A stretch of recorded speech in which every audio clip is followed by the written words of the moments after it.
పచ్చి పులుసు పోపు పెట్టాను. ఈరోజు మాకు ఇంట్లో ముద్దపప్పు పచ్చి పులుసు. పోపు వేసింది కదా, ఇక్కడ పచ్చి పులుసు ఇద్దాం. ఉల్లిపాయలు ఇవన్నీ వేస్తాను. ఇది ఎర్రగా ఉందనుకోకండి, ఎందుకంటే దీంట్లో ఏం వేసానంటే దొడ్లోని పచ్చిమిరకాయలు పండిపోయినాయి. ఆ పచ్చిమిరకాయలు చాలా ఎర్రగా వచ్చినాయి, బాగా పండిపోయినాయి పచ్చిమిరకాయలు.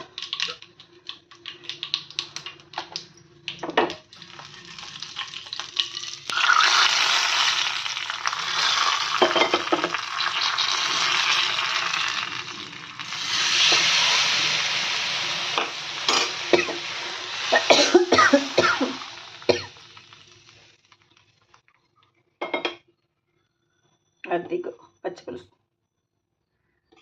ఉల్లిపాయ ముక్కలు ముందే వేసాను, పొద్దుట కోసేసేసాను, అందుకే దిగిపోయినాయి, బరువుకి దిగిపోయినాయి.